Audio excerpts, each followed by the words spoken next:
I spent nearly 20 years looking for the secret to achievement. I didn't know it was older than the pyramids and had appeared in more than 50 million books. It started in 1933 during the last depression for me. I was bothered by the difference that existed between what I had been told and what I could see around me. For example, I had been told that man was God's noblest creature and had dominion over all the earth and all its other creatures. I knew this was true, but in my neighborhood, the creatures were eating better than we were, and I wanted to know why so many were poor when there was such abundance on the earth. They had no money, but there was still as much as there'd been a few years before, where it had gone. They had little education, yet education was on every side of them. They had very little food, yet it was raised in abundance.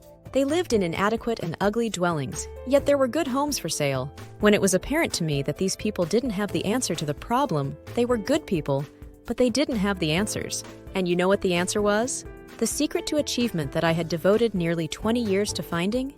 Its pure simplicity had caused it to elude me, just as it manages to elude the majority of the people in any given age. I had been looking for something complicated, something only a mind prepared by years of study could grasp. And I found the answer so simple a child can understand it in 6 words. We are what we think about.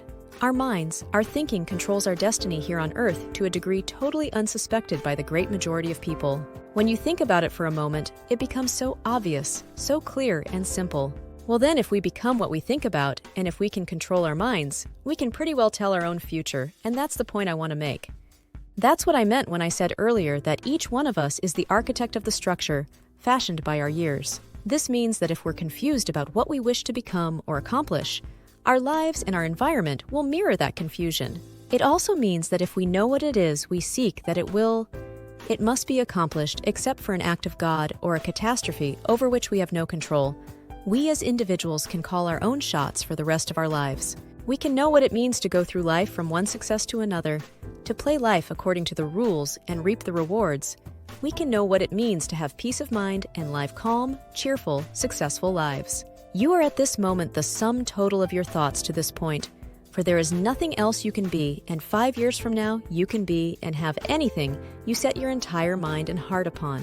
Glance around you. If you're in a furnished room, your eyes tell you that you are looking at a number of inanimate objects. That's true so far as visual perception is concerned, but in reality you are actually looking at thoughts or ideas which have come into materialization through the creative work of some human being. It was a thought first that created the furniture, fashioned the window glass, and gave form to the draperies and coverings. The automobile, the skyscraper, the great planes that sweep the stratosphere, the sewing machine, the tiny pin, 1,001 things. Yes, millions of objects. Where did they come from originally? Only one source, from that strange force thought. As we look further, we realize that these achievements, and in fact, all our possessions, came as a result of creative thinking. Thought is the original source of all wealth, all success, all material gain, all great discoveries, inventions, and of all achievements. With that in mind, it becomes easy to understand that a man's thoughts make or break him, and Shakespeare's words become more intelligible. There is nothing either good or bad, but thinking makes it so. Many people feel that success comes with hard work, however. I would like to point out that hard work alone will not bring success. The world is filled with people who have worked hard, but have little to show for it. Something more than hard work is necessary. It is creative thinking and firm belief in your ability to execute your ideas. The successful people in history have succeeded through their thinking. Their hands were merely helpers to their brains. It has been said that thought attracts that upon which it is directed. It was Job who said, "For the thing which I greatly feared has come upon me." Our fearful thoughts are just as creative or just as magnetic in attracting troubles to us, as are the constructive and positive ones in attracting positive results. So no matter what the character of the thought, it does create after its kind. When this sinks into a man's consciousness, he gets some inkling of the awe-inspiring power which is his to use. Sigmund Freud, the famous Austrian psychoanalyst, brought the world's attention to the hypothesis that there was a powerful force within us constantly at work, molding our thoughts, feelings, and actions. Others have called this division of our mental existence the soul. Some call it the superego, the inner power, the superconsciousness, the unconscious, the subconscious, and various other names. It isn't an organ or so-called physical matter, such as we know the brain to be. Nevertheless, it is there, and from the beginning of recorded time, man has known that it exists. The ancients often referred to it as the spirit. Paracelsus called it the will. Others have called it the mind. No matter what we call it, it is recognized as the essence of life, and the limits of its powers are unknown. It never sleeps. It comes to our support in times of great trouble. It warns us of impending danger. Often, it aids us in what seems impossible. It guides us in many ways, and when properly employed, performs so-called miracles. I remember one time I was driving through eastern Arizona, and I saw one of those giant earth-moving machines roaring along the road at about 35 miles an hour with what looked like 30 tons of dirt in it. A tremendous, incredible machine. There was a little man perched way up on top with the wheel in his hands, guiding it. As I drove along, I was struck by the similarity of that machine to the human mind. Just suppose you're sitting at the controls of such a vast source of energy. Are you going to sit back and fold your arms and let it run itself into a ditch? Or are you going to keep both hands firmly on the wheel and control and direct this power to a specific worthwhile purpose? It's up to you. You're in the driver's seat. Some of our important contemporary philosophers tell us that man today is entering a new era, one they call the Age of Unity. They say that now, for the first time, the barriers between thought and actuality are beginning to disappear. For the past 2,000 or 3,000 years, great philosophers and teachers have been showing their fellow humans how life on this small planet Earth could be improved. But during most of this period, man's control of his environment has been very limited. Today, this is no longer true. If man thinks he might like to unmake the atom, he does. If he thinks of living in the depths of the oceans, going to the moon, or voyaging in outer space, he does. The problem then is no longer what man can do. It becomes what men can think. Every thought sown or allowed to fall into the mind and to take root there produces its own blossoming sooner or later into an act, and bearing its own fruitage of opportunity and circumstance. Good thoughts bear good fruit. Bad thoughts, bad fruit. You will find that as he alters his thoughts towards situations and other people will alter toward him. The proof of this truth is in every person, and it therefore admits of easy investigation by systematic introspection and self-analysis. Any man radically alters his thoughts, and he will be astonished at the rapid transformation it will effect in the material conditions of his life. Men imagine that thought can be kept secret, but it cannot. It rapidly crystallizes into habit, and habit solidifies into circumstance. Thoughts of fear, doubt, and indecision crystallize into weak, unmanly, and irresolute habits, which solidify into circumstances of failure, indigence, and slavish dependence. Lazy, apathetic thoughts crystallize into habits of disorder, uncleanliness, and dishonesty, which solidify into circumstances of confusion, foulness, and bigotry. Thoughts of courage, self-reliance, and decision crystallize into manly habits, which solidify the circumstances of strength and freedom. A particular train of thought persisted in, be it good or bad, cannot fail to produce its results or character and circumstances. A man cannot directly choose his circumstances, but he can choose his thoughts, and so indirectly yet surely shape his circumstances. Nature helps every man to the gratification of the thoughts which he most encourages, and opportunities are presented which will most speedily bring to the surface both the good and evil thoughts. Let a man choose his thoughts wisely, and all the world will soften toward him and be ready to help him. Let him put away bad thoughts, and opportunities will spring up on every hand to aid his strong reserves. A man should conceive of a worthy purpose in his heart and set out to accomplish it. He should make this purpose the centralizing point of his thoughts. It may take the form of a spiritual ideal, or it may be a worldly object according to his nature at the time. Whichever it is, he should steadfastly focus his thoughts upon the object which he has set before him.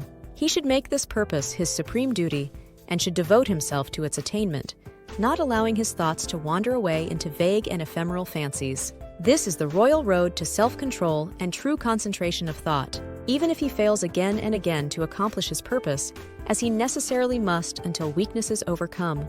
The strength of character he earns will be the measure of his true success, and this will form a new starting point for future power and triumph. Those who are not prepared to conceive and dedicate themselves to a great purpose should fix their thoughts upon the faultless performance of their duty, no matter how insignificant their tasks may appear. Only in this way can the thoughts be gathered and focused, and resolution and energy be developed, which being done, there is nothing that may not be accomplished. As the physically weak man can make himself strong by careful and patient exercise, so the man with weak thoughts can become strong by training himself in thinking. To put away aimlessness and weakness, and to begin to think with purpose is to enter the ranks of those strong ones who only recognize failure as one of the pathways to attainment, who make all conditions serve them, and who think strongly, attempt fearlessly, and accomplish masterfully. Thought, allied fearlessly to purpose, becomes creative force. He who knows this is ready to become something higher and stronger than a mere bundle of wavering thoughts and fluctuating sensations. He who does this has become the conscious and intelligent wielder of his mental powers. All that a man achieves and all that he fails to achieve is the direct result of his own thoughts. In a justly ordered universe where loss of equipoise means destruction, individual responsibility must be absolute. A man's weakness and strength, wisdom and folly are his own and not another man's. They are the product of himself and not another, and they can only be altered by himself, never by another. His circumstances also are his own, and not another man's. His suffering and his happiness revolve from within. As he thinks, so is he. As he continues to think, so he remains. A man can only rise, conquer, and achieve by lifting up his thoughts. He can only remain weak and abject and miserable by refusing to lift up his thoughts. Before a man can achieve anything, even in worldly things, he must lift his thoughts above the animal level. He may not, in order to succeed, give up all animality and selfishness by any means, but a portion of it at least must be sacrificed. A man whose first thought is self-indulgence can neither think clearly nor plan methodically. He cannot find and develop his latent resources and must fail in any undertaking. Not having convinced himself fully to control his thoughts, he's not in a position to control affairs and to adopt serious responsibilities. He's not fit to act independently and stand alone. He's limited by the thoughts which he chooses. There can be no progress, no achievement without sacrifice, and a man's worldly success will be in the measure that he sacrifices his confused animal thoughts and fixes his mind on the development of his plans and the strengthening of his resolution and self-reliance. And the higher he lifts his thoughts, the more manly and upright he becomes. The greater will be his success, the more blessed and enduring will be his achievements. He who cherishes a beautiful vision, a lofty ideal in his heart, will one day realize it. Columbus cherished a vision of another world, and he discovered it. Copernicus fostered the vision of a multiplicity of worlds in a wider universe, and he revealed it. Buddha beheld a vision of a spiritual world of stainless beauty and perfect peace, and he entered into it. Cherish your visions, cherish your ideals, dream lofty dreams, and as you dream, so shall you become. Your vision is the promise of what you shall one day be. The greatest achievement was at first, and for a time, a dream. Dreams are the seedlings of realities. Your circumstances may be uncongenial, but they shall not long remain so if you would perceive an ideal and strive to reach it. You cannot travel within and stand still without. Here is a youth hard-pressed by poverty and labor, confined long hours in an unhealthy workshop, unschooled and lacking all the arts. But he dreams of better things. He thinks of intelligence, refinement, grace, and beauty. He conceives of, mentally builds up an ideal life. The vision of a wider liberty in a larger scope takes possession of him. Unrest urges him to action, and he utilizes all his time and means, small though they are, to the development of his latent powers and resources. Very soon, so altered has his mind become that the workshop can no longer hold him. It has become so out of harmony with his mentality that it falls out of his life as a garment is cast aside. And with the growth of opportunities which fit the scope of his expanding ability, he passes out of it forever. Years later, we see this youth as a full-grown man. We find him a master of certain forces which he wields with worldwide influence and almost unequal power. In his hands, he holds the cords of gigantic responsibilities. He speaks, and now lives are changed. Men and women hang upon his words, and he molds their characters. And soon, like he becomes the fixed and luminous center around which innumerable destinies revolve. He has realized the vision of his youth.